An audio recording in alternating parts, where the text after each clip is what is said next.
This is a little bit late on, but I decided to do this. It's about the Taylor Swift not owning her music masters. There's a cat named Scooter Braun who used to manage Justin Bieber, got into negotiations and spent $300 million and bought up the rights to her songs. Scooter Braun was associated with Kanye West. And if you remember going back 10 years ago, you know how Taylor Swift and Kanye West, that whole episode at the awards and all that. The Masters is controlled by the music industry. It's what Michael Jackson fought to get. He did fight. He got his masters, and then of course with the publisher, with him and Paul McCartney, it was a different entity, but he had the master recordings, and you have to pay me. If you ever seen Goodfellas, and you know Paulie and the restaurant owner, if something goes wrong, pay me, pay me, pay me. That's the bottom line. That's why Prince walked around with slave on his face. It was about payment because the record companies own you, and it's about having your masters and having a say of your career, especially when you get older.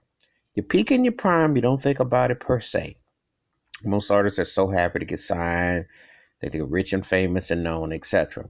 However, the reality is all artists hit peaks and valleys. One time you get older and your income ain't the way it was, but those masters will keep paying you a lifestyle, but also as retirement plan.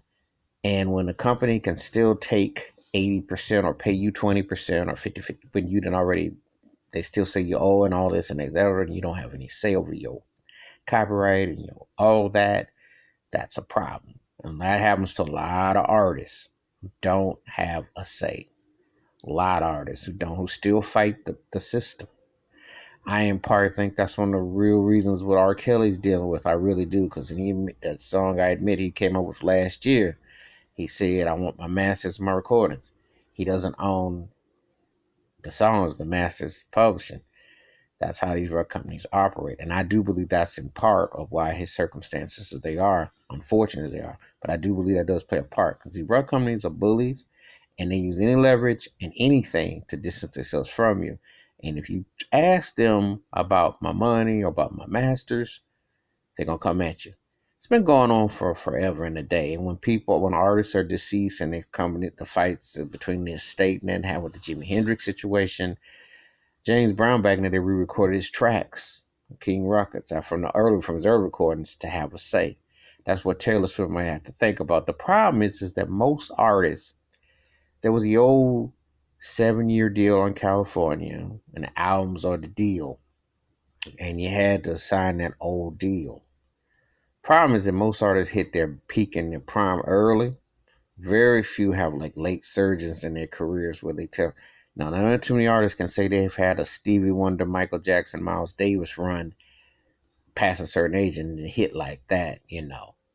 Or do like Ray Charles, who did on his masters, to do like that. So it runs the gamut. However, it's the same old same. The music industry is a plantation. They own you. They let it be known.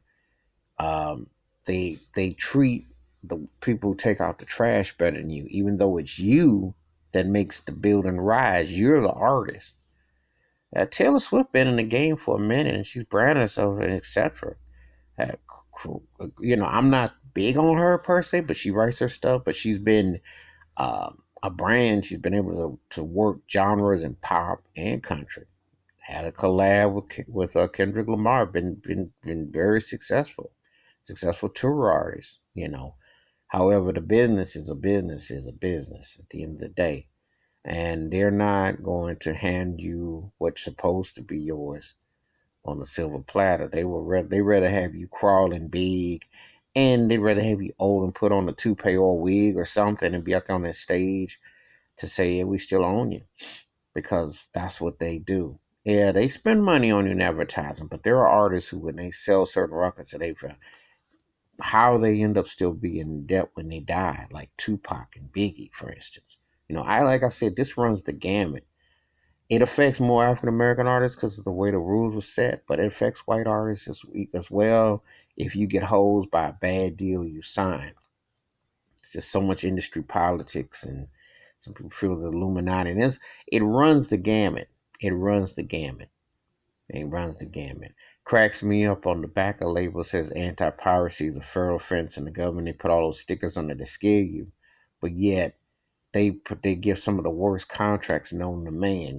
It's like, man, TLC did a great segment about it. The late Left Eye spoke about it. Just did Courtney Love. This is nothing new. No, and you hear Courtney Love saying it back in the '90s, and Left Eye talking about it back in the '90s. We're talking 25 years ago, almost 25 years later, almost. And then you get a Taylor Swift who's part of a whole different generation era from that. So you would think today that you wouldn't get stuck, but they got the 360 deals, but you wouldn't think you'd get stuck and jammed up. You'd have more say with social media, but you think wrong, because again, somebody comes along who has access and down with this and that and has loopholes to get in it, can make investments, and they can buy things. That's what they can do. So it's a very unscrupulous and it's an unfortunate incident, but that's how it works. And who knows how Taylor Swift has to, you know, but it can mess you up though. Anyway, that's my thoughts and takes about Taylor Swift and the business, and happen to not get her message this time. Feel free to give me your thoughts, your comments, your takes. Let me know what you think. And also feel free to hit the subscribe, hit the like button, and let's talk more about this piece.